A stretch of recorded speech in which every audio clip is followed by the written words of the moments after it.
Hi guys, in this episode of Radio K, I'm gonna be reacting to another song by John Somi. I don't think this is supposed to be like another comeback. At best, this might be like another track that got a music video from her most recent release, which was, I think, the album XOXO. So yeah, I'm curious to see what this is going to sound like compared to that because I actually liked that song quite a lot. It definitely even grew on me more over time. And in general, Somi's songs have been pretty good. Like I've enjoyed them quite a lot, but I wouldn't say like she's like my favorite or anything. But her songs have been consistently entertaining to me. So there's that. So I feel like I'm gonna like this one. So without further ado, let's get into it and see. In three, two, one.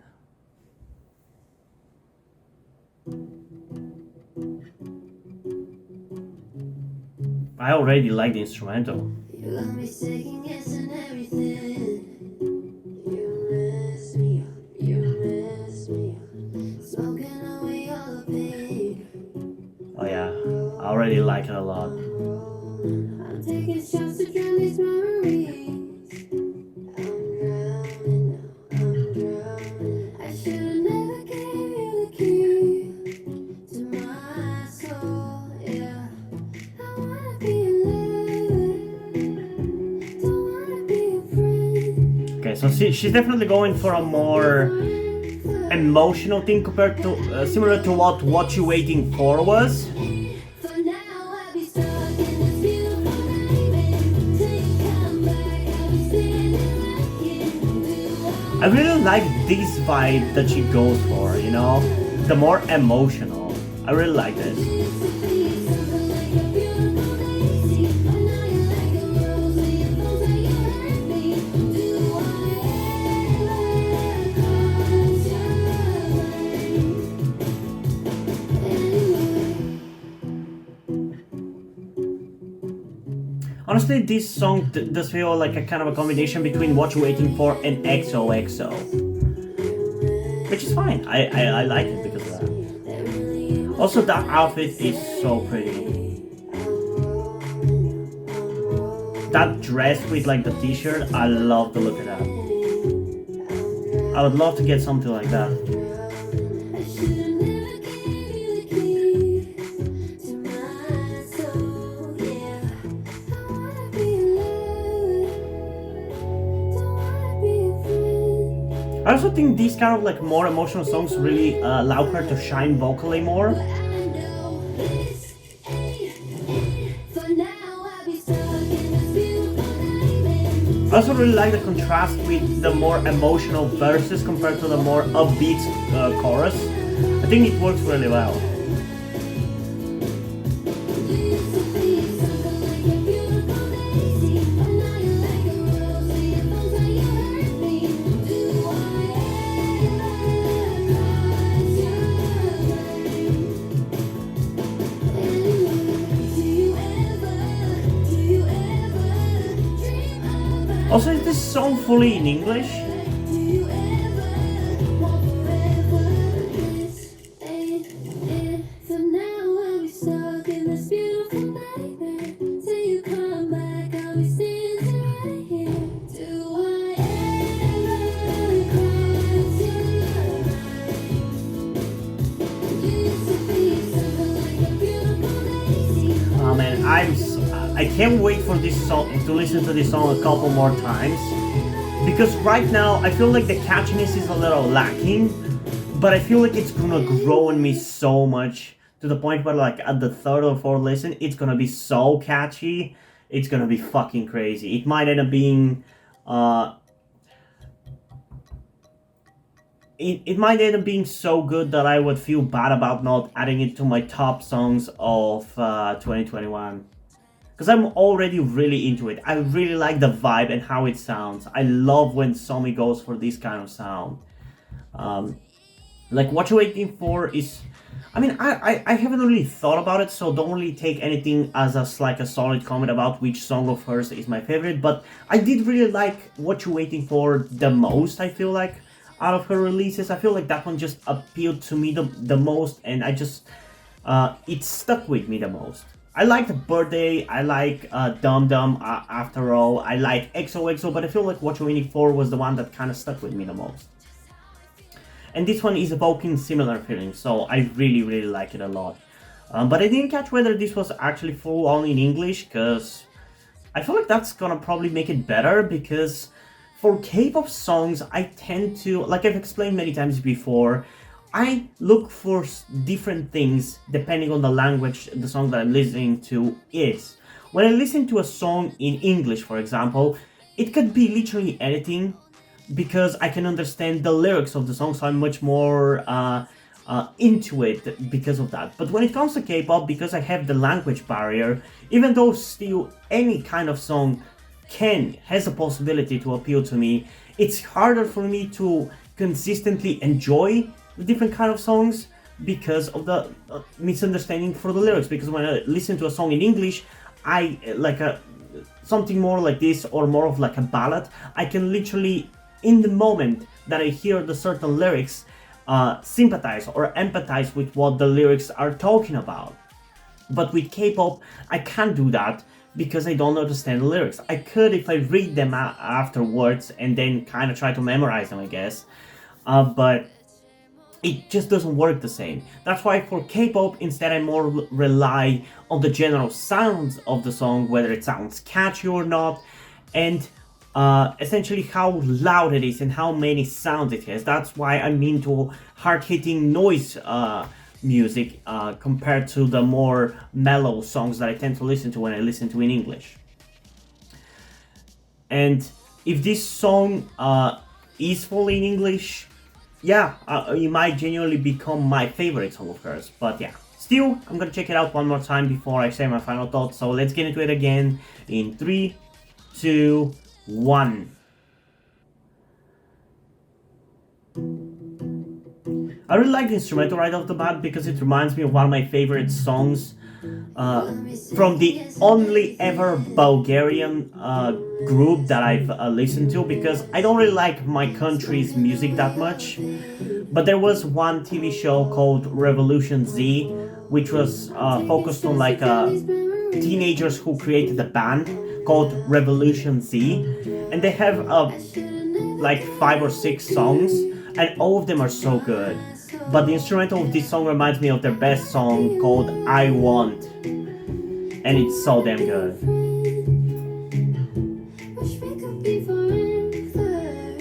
Maybe I could react to them at some point in the future so you guys could see what I'm talking about.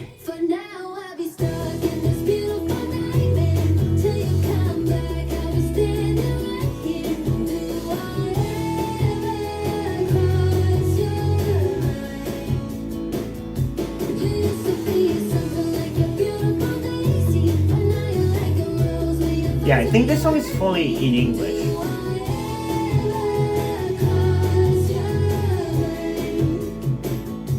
I personally feel like this is the right way to go for an English song when you're a K-pop artist. Like, don't simplify it and make it child-friendly like what BTS does. Or even Blackpink, because I feel like even their attempt at appeasing the English market is lame. I like this kind of English K-pop songs, where you still have the depth that K-pop songs usually have. I don't like the simplification that some groups do.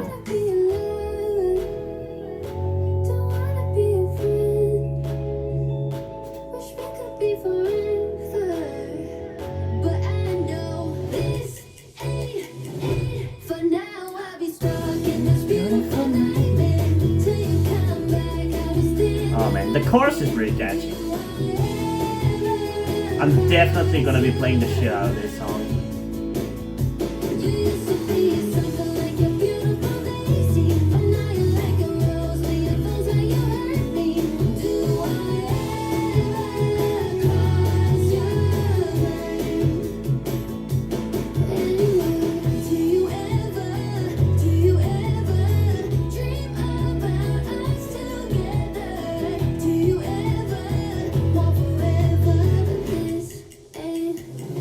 For now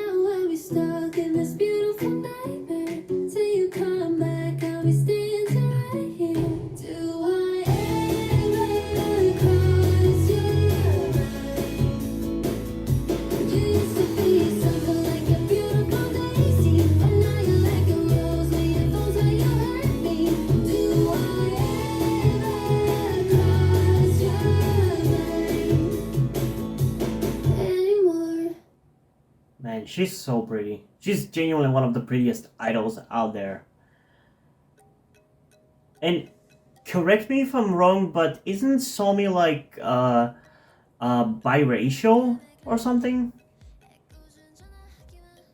I'm not exactly sure whether I'm confusing her with somebody else, but I think she might have been biracial. Because I feel like she already stood out to me a lot when she was um, in IOI. Like back when I first became a K-pop fan, she already stood out to me like having like just white people features to her. But man, she looks so pretty. So yeah, in terms of a rating for this song, I feel like I'm gonna go with a 9 out of 10. I like it a lot, I will listen to it a lot for sure, but I don't know, I feel like I'm just not necessarily too blown away by it, you know? It's really enjoyable and I really like it and I really like the vibe that it gives off. It's definitely my kind of thing, but it definitely feels like a B-side, you know? It doesn't necessarily feel like a title track. It's not as impactful as her other title tracks, so that definitely just impacts a little bit. But yeah, I feel like that's just the most fair rating that I could give to it, because I could easily give it a 10 out of 10 because it's a really good song. But I feel like a lot of the time after I've like done a reaction to a song, I might give it a certain rating. But then after I've listened to the song for like a month, 2 months, 3 months, or however long you want to say, I tend to kind of downgrade the rating. Like I might be blown away by a song when I listen to it in the reaction and say it's like a 10 out of 10. And then later on down the line, I'm like, okay, it's more of like an 8.4 out of 10. That's why I'm trying to figure out a way where I could be more fair to the songs. And I feel like for this song, after I listen to it more, it would probably go down to a 9 out of 10, so I'm just giving it that right off the bat. But it is a really good song with pretty much no flaws, so it might as well be a 10 out of 10. But yeah, what do you guys think about this song? Comment down below and let's have a discussion about it. And also, before we end this video, I just want to give a huge shout out to my currently 2 patrons on Patreon, Omar Bridgman and Deadpool. Thank you guys for the support, I really appreciate it. It really means a lot to me. You have decided and have continued to support me for such a long time. I hope you continue to enjoy my content and continue to support me going forward. Thank you very much. And now, before we end this video, I just want to talk about something to you guys very quickly, which some of you may or may have not noticed before or know about me. That being the fact that I am trans. And yes, this may come as shocking to some of you because I don't really flaunt it that much on my channel, or at least I feel like I don't. Outside of like my K-pop reactions, which is where I feel like the most comfortable being myself like this. And yeah, I am in fact trans.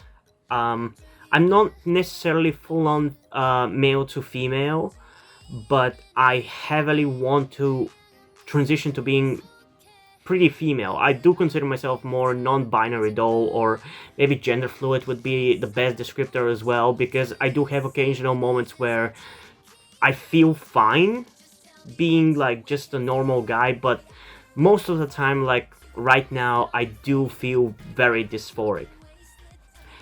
And that's why I'm asking you guys for any help that you can give me, because my situation right now, I don't really see any way outside of you guys' help. Because, and this is gonna be kept short and concise, I live with my parents. They're never going to accept me as a trans person. They just never will. And as a matter of fact, back when I started the YouTube channel, I was actually kind of slightly starting my transition back then, with like starting to grow out my hair.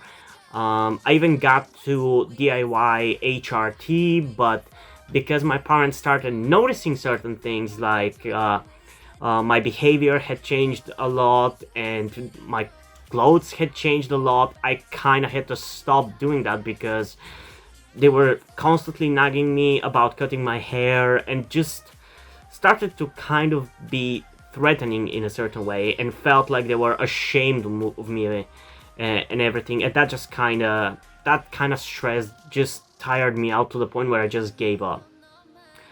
But as dysphoria goes, it just doesn't go away, you know. I still feel like this, and in fact, it's somewhat been intensifying again recently, so I just wanted to share this with you guys. And again, I would really appreciate any amount of support you can give me in regards to this, because I just don't see any way out of this.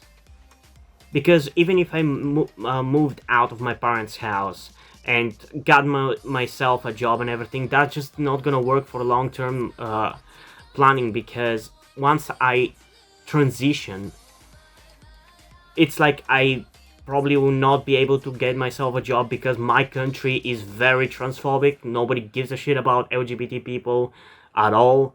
So there's not even much I can do even in terms of transitioning here. So yeah, I don't know.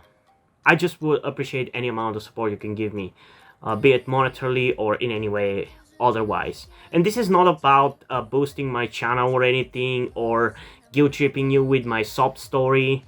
I just wanted to get this off my chest and make my subscribers aware of the situation that I am in, and that I would appreciate anything that you guys can help me out with. It would mean literally everything. Like, for example, a friend that I made after starting this YouTube channel, my good friend Yuri, has been helping me out a lot. And I genuinely might have not been here if it wasn't for him showing up and befriending me.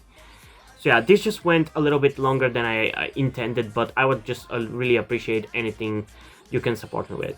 That's kind of ultimately what I'm trying to say. And yeah, hope you guys enjoyed this video, and if you did, please leave a like and subscribe. Also, check out the links in the description to my Twitter if you want to follow me over there, and to my Wattpad, or What's My Stories, because in addition to doing all these videos on my channel, I'm also a writer. And if you don't enjoy my stories, or you simply enjoy my videos, you can head over to my Patreon or to my Ko-fi account, where you can pledge your support and help get the channel going, help support me so I can keep writing stories you enjoy. But if you don't want to do it, that's completely fine. You can still help me out in other ways, like liking this video, subscribing to the channel, and especially sharing this video with somebody who I think might enjoy it. And I think it's pretty much it for this video, so hopefully I'm gonna see you in the next one. Bye!